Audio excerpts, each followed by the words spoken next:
I'm Richard Porter. I'm Jonny Smith. And this is On the Other Side of Things, the Smith & Sniff spin-off in which we answer your questions.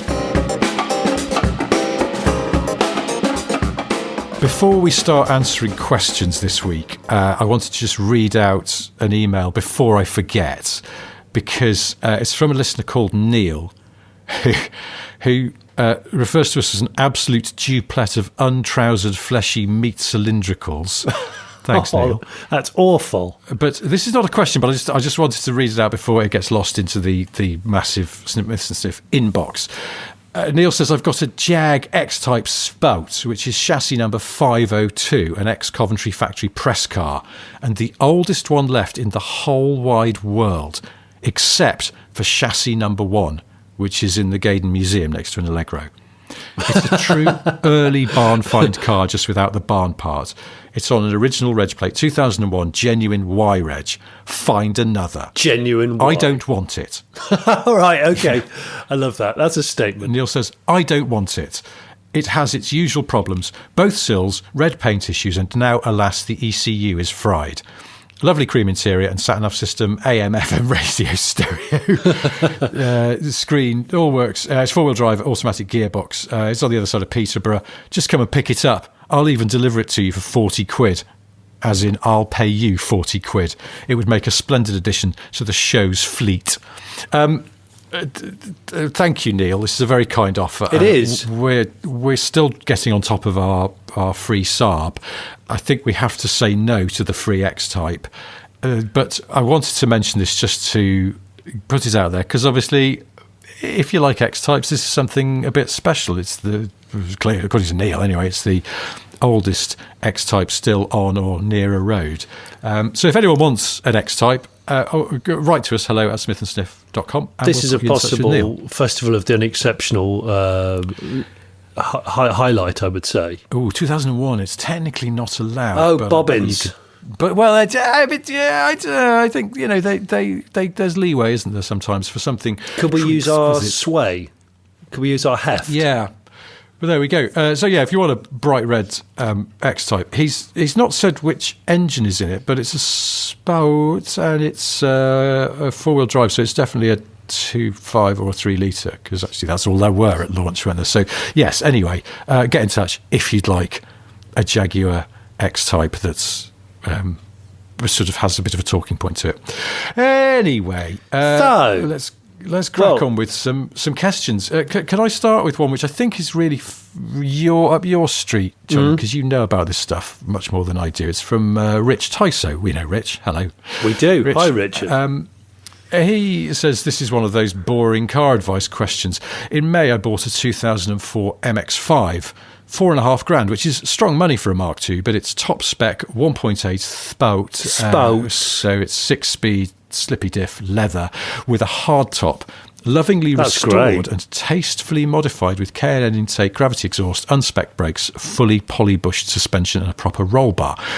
There is, as they say, not a spot of rust on it, unlike my previous MX-5s, which got used hard as dailies and rusted away. This one is not going to get used on gritted roads, with the plan to stop using it in late October, which leads to the issue. I don't have anywhere covered to store it.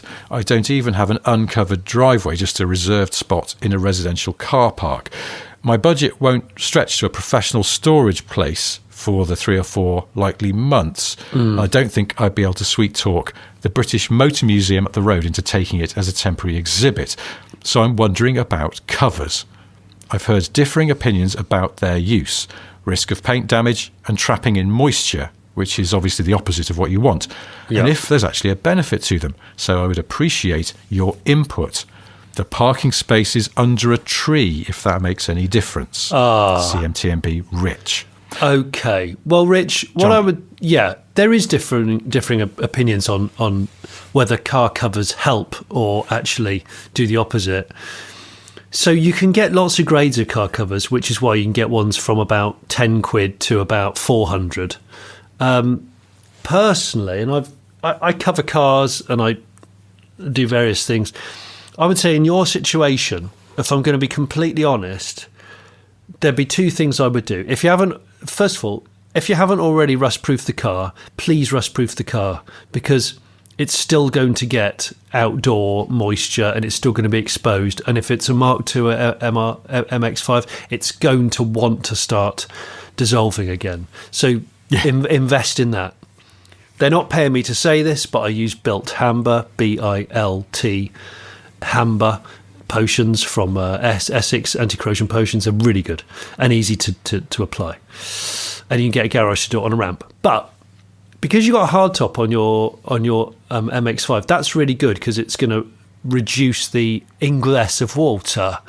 So one school of thought is a bit like my Boxster. I have a cover which just goes around the roof area, which is where water would normally leak in. So it's a smaller cover which tethers around the wing mirrors and around the back, like there's a waistband which goes around the back. And I actually think that might work well. However, before you put a cover on the car, and you can get really good heavy duty, make sure you get one that fits quite tight to the car so it doesn't move like a piece of sandpaper in the wind. And if the wind gets under a big cover, obviously it's going to want to parachute it off the car. But detail the car before you cover it. The reason for that is because you want to be as little friction as possible on the bodywork. So it does pay dividends to detail a car quite hard before the bad months anyway. And I know this is all sounding very sensible and consumer, but I think it is the right way to do it. So I would detail it, rust-proof it, and probably buy one of those covers which just goes over the cabin part of the MX-5 that's tailored around the mirrors. So that's my personal view.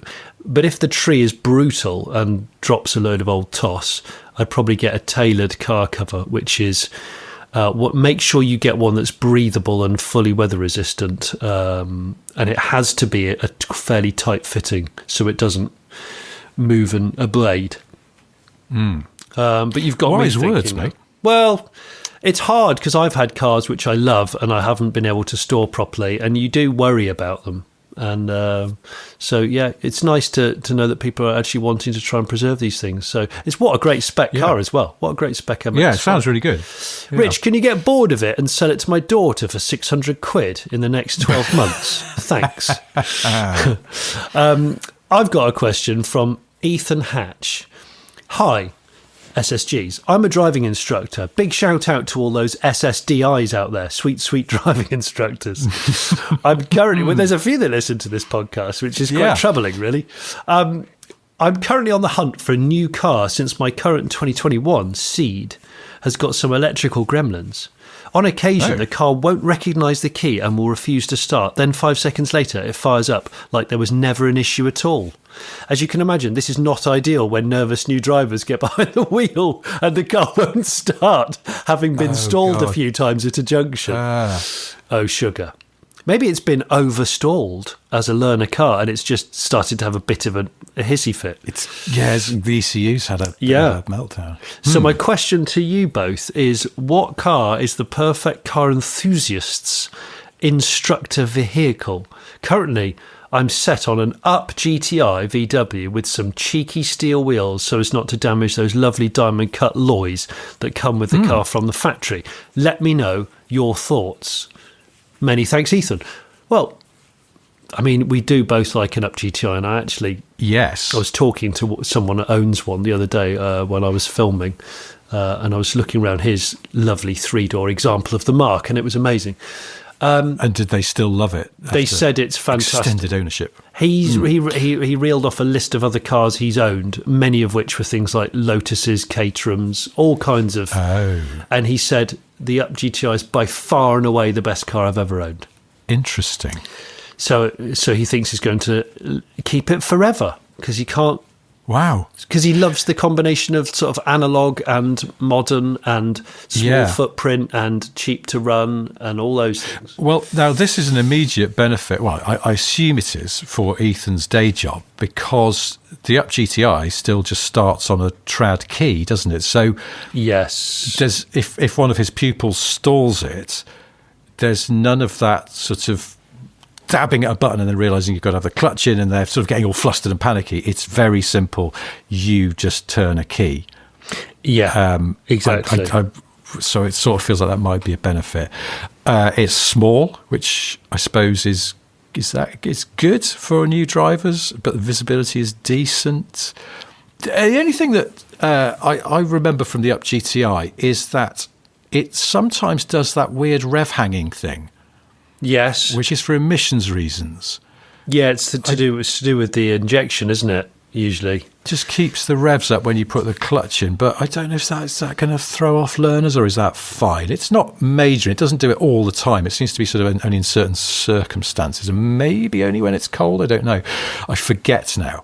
But I will say, because I've thought about buying an Up GTI many times. In fact, I was looking at them only a couple of weeks ago. They sort of don't. They haven't lost as much money as I was hoping. They've sort of levelled out. Well, we both had the opportunity to buy them when they were new for not a great deal of money, and we're both annoyed that we didn't, aren't we? I know. We're both sleeves. But at one point when I was really, really thinking about it, I was looking up people who have put them on Steelies, whether it's because they're in a country where you have winter tyres or just because they thought they looked cool. And the good news is they look cool on Steelies. It really suits them. So that part of Ethan's plan would work a treat. I can't think of an alternative now that would give you a little bit of delight but isn't so aggressively sporty, because a Fiesta ST, I think, is just a bit too spiky and really sharp throttle response, but hard to learn in, I would say, as a result. Yeah, can you still buy Up GTIs new? You can't, can you? No. The Up in general is now did. When did the Up die? 2 years ago? Yes. Well, I've got a counter which is not as sexy, but you can currently buy it new, which might be good for you as an instructor. I don't know. I really, really like the Kia Picanto. And you can get the Kia Picanto's, the new design language is a little bit more angular, but not unnecessarily aggressive. But it's also available with a peppy little, I think it's GT model, 1 litre turbo. And it's a great car. It's the outgoing version I took on the Land's End trial. And resilient car, good build quality, and very enjoyable. Enjoyable gearbox, enjoyable chassis. It won't be a GTI, but it won't be that far behind, I wouldn't say. So I'm wondering whether I borrowed one when I had my Panda 100 horsepower, and I was writing about it in Evo, and I looked around. And I was like, what is today's equivalent of the Panda 100 horsepower? And there really wasn't. And actually the Picanto with that little turbo engine was about as close as it got. So I borrowed one and drove it back to back with my Panda. It was a nice little car, but it wasn't as fun as the Panda. And I think the Up GTI would be more fun. But you're right. Those Picantos are very nice little cars, and they feel very high quality considering the price. Yeah, I agree. That's exactly what I was thinking. They do feel really good quality for the money. Because I don't know what else. I mean, the truth is that if you don't have an ST, just normal Fiestas are really nice to drive. Yeah. And would be more learner-friendly than the slightly aggressive ST. But yeah, otherwise, Up GTI on Steelies. Yeah. Agree, mate. I have a question here from a listener called Andrew, who says, I have a question. Well, that's nice. Thanks for that, Andrew. I realised I should have edited that bit out of my head, because that's why he's writing to this spin-off show. He says, I have a question. I really enjoy car auctions, especially those for classic cars. And the last two have both resulted in a purchase. One for a friend, which I encouraged him to do, and one for me, with the same friend pushing me on. The question is, what is your best auction purchase, and what, if any, is the one you wish you hadn't? Oh, best auction purchase. Well, I mean, eBay is classed as an auction, isn't it? Yeah. Or our friends at Pistonheads. Exactly. Want to do an online auction. So many years ago now, would have been 2008, I bought my Dodge Charger off of eBay America. And it was the most expensive car I'd ever bought, and I bought it blind. But I did buy it wisely, So I remain chuffed to pieces about it. It was accurately described, and obviously there was a lot of excitement waiting for it to be loaded onto a ship and sent over here. Rah, rah, rah. So that's probably my best auction. Yeah, I'd say that's probably my best. In terms of sheer bargain, I mean, I've bought my Allegro was at auction for 127 quid.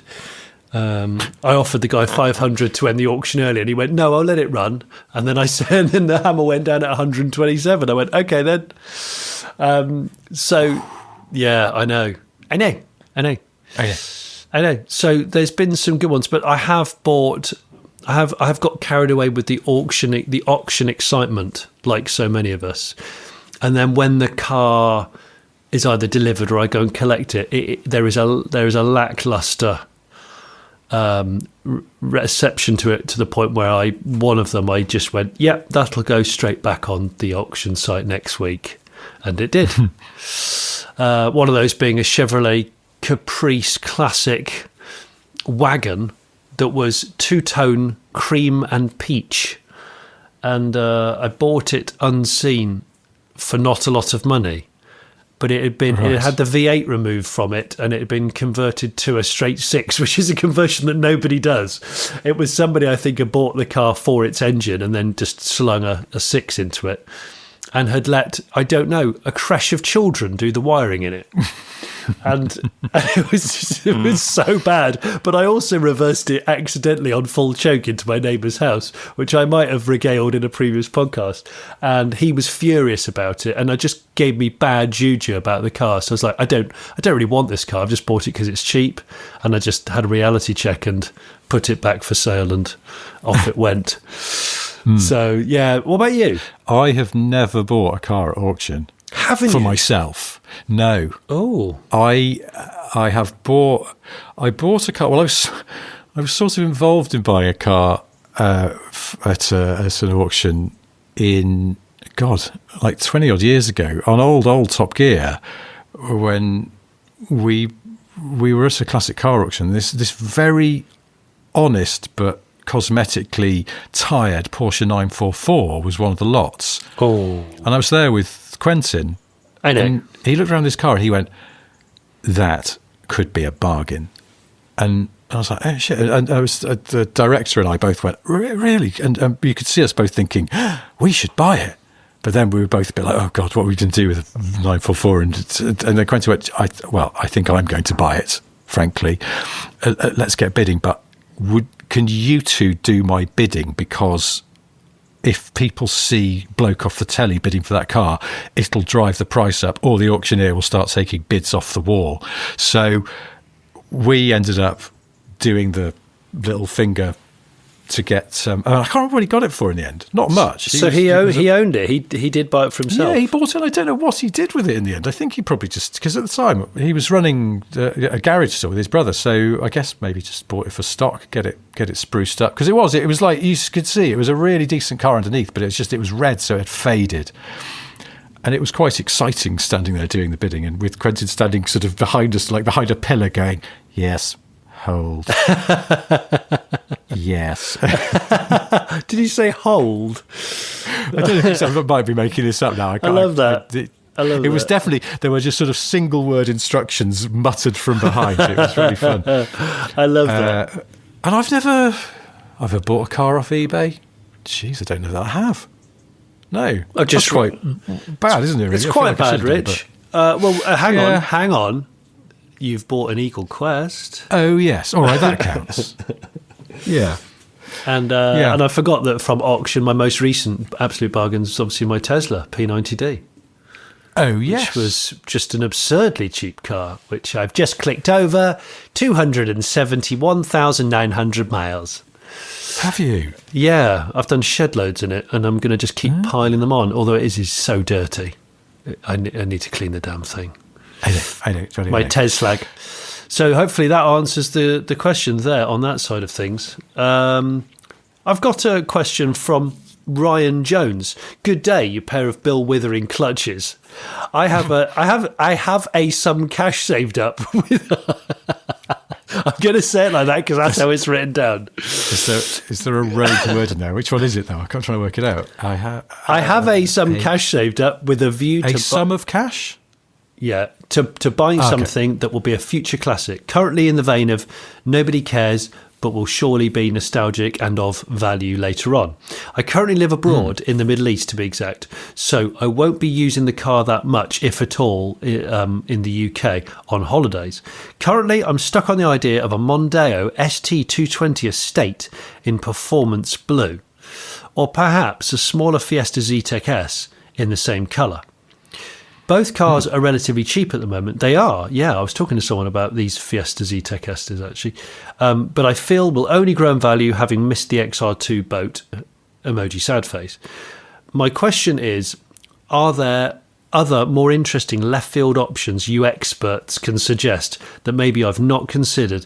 I'm thinking along the lines of the Mark 1 Focus chat you guys did a few casts ago, Ryan Jones. Ryan, this is good. I'm excited on your behalf for what may happen. Hot off the back of goading people into auction buying. So, well, I mean, the S220 Mondeo is quite a good shout, actually. And the good thing about the Z-Tech S Fiesta is they're great fun to drive and there's no wet belts. I wonder which era he's talking about. Is this... I think he's talking about the mid 2000s one. Because that's the best one, I would say. The Fiesta that sort of looked like when Ford had started to try and do a sort of more solid-looking VW-ish design. Yeah, is it the triangular headlights? Do they look a bit more triangular with a curved edged? Yeah, I had if it is the one I'm thinking of, which was the the 2000s Fiesta, basically came out in about 2002, I'm going to say, and I had in about 2005 I had a Fiesta ST of that shape as a long-termer from Evo. I did not particularly love it. It was okay, but the engine always felt a bit tight, even with thousands of miles on it. It just wasn't a zingy engine. And the chassis was just a bit lead-footed, I think because the wheels and tyres were too big. And while I had the long-termer, I borrowed a Z-Tech S press car just to see what that was like. And it was everything that the ST should have been, but wasn't. It had a lovely, lively, revvy engine. And because it had smaller wheels and tyres, it didn't look as good, but it was absolutely lovely to drive because it really sort of flowed along a nice road rather than sort of thudding down it. And it was fantastic, absolutely fantastic. But my worry in terms of future classic would be that it's one of those ones where I think Ryan would have to play the long game. Yeah. I mean, that's going to be the case with any of these, but particularly the Z-Tech S, I think attention is drawn to the ST. Fewer people want the Z-Tech S because fewer people appreciated it, even though I felt it was the nicer car to drive. And you'll have to wait until there are so few of them left that it becomes a real novelty because everybody looked after and kept the STs. So it's whether you want to do that. If he means the Z-Tech S from the generation before, again, that was a lovely car, and I could see those coming round more quickly because it was quite a short-lived model, and they were delightful to drive. Yeah, they were. The thing about future classics is, and we don't know the future, but what we do know is that anything that has a nostalgic draw, and the Z-Tech S was a cheaper car to insure and own than an ST. So there'd be a lot of younger people that bought Z-Tech S's because they couldn't buy an ST. And they've probably got all the memories attached to the Z-Tech S. And by very definition, that might mean that the Z-Tech S has got a bright future ahead. But I think the round about the millennium was my favourite one, which had the quite plucked eyebrow headlights. I don't know they look like you've got quite a surprised face, like someone's dug you in the ribs. Right. That's the one I really like. No wet belts in sight at that point, and a simpler car. But if he wanted some other, let's quickly, give ourselves a minute to give him any alternatives cars to sniff around that aren't Mondeo STs and aren't Fiesta Z-Texes. Well, because this is the thing, the Folds thing is good because, as we know, it seems like performance Folds always hit a point where they go a bit silly in value. Yeah. And the 80s and 90s stuff is definitely sort of in its sweet spot now. Yeah. In fact, I'm wondering if we're going to start seeing the 80s stuff, or maybe we have seen it sort of start to soften off a bit because the generation that coveted those cars and really wanted them it's moved on now. Or but will an ST220? I don't know. But yeah, Ford's solid back, because I'm trying to think like what would the Vauxhall equivalent be. I suppose a Peugeot 309 GTI 6. They're already sought after, and 106 rallies for that matter, but they've not gone completely stupid. 306 is cheaper than a 106 rally, I would say. But it's got to be good. Yes. And so if you want to use it, it's like you want it to be good, but not so good that you daren't use it. So it's a tricky one, and obviously you've got to keep it in good order as well. Yeah. If you want to, at some point, it sounds like the plan is to sell it for more than you paid for it, but it's always going to be a long game. Yeah, it is. It is. Golf GTI Mark V, the values have started to go up, and they're hard to find without rust. Massive fan of them. I really like the Astra GTC, the kind of like 2012 era GTC Astra, the three-door one. Yeah, it's a really good-looking car, and it was pretty good to drive from memory. I think it was they did a VXR version. But they always looked a bit cartoonish to me, like the wheels. And usually, rare you get a production car where the wheels are actually too big. But some of those Astras, they sort of, there's something a bit odd about them. There's got to be an Alfa Romeo. I tell you one car that. The chap who I store my cars with at Ignition Cars and Coffee, Lewis, he bought an Alfa 147 GTA. Oh. And I had to move it the other day, and it reminded me of how absurd and brilliant hot hatches were, because there's this quite small car with bulbous arches, and it's got a 3.2 V6 in it, and you could just go, that's a lot of engine for a small car like this. That's cool, and it sounds amazing. Yes. That era when hot hatches felt like the engine was trying to burst out of the car a little bit. Yeah. Because the Renault Sport Clios had a slight sense of that, and I suppose the 205 GTIs did to some degree, particularly 1.9. And then, that Alfa obviously is the zenith of that. I never particularly liked those GTA Alphas, though. They just didn't feel quite sorted enough. But there's not that many around anyway, so perhaps they could actually become, just by dint of the numbers game. They have gone up in value. They probably won't ever soar in value because people, I don't know, a bit in the medium term are a bit worried about Alphas and the expense of and keeping them going and stuff. I don't know. Alpha 156 gets my vote if I was going Alpha. Yes. They do an Alpha 156 GTA Sport Wagon, which is rare AF and cool AF as well. And I would have one over a Mondeo ST220, but I think it'd probably be more money to buy and keep.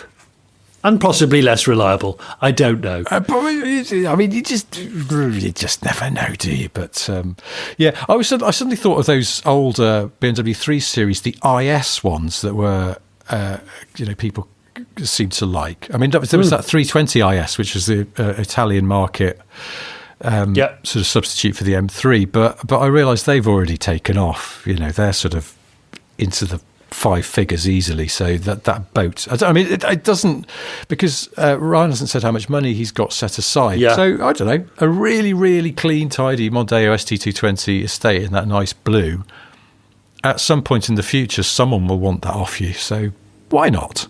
So alright, well I think we've covered that. If you've got a question for us, hello@smithandsniff.com. Put Otosot in your subject line. If it's a question, it helps us to find them. Obviously, don't bother if it's not a question, you just want to tell us something. We'll do more question answering next Friday. Normal show on Monday. Until then, goodbye. Bye, guys.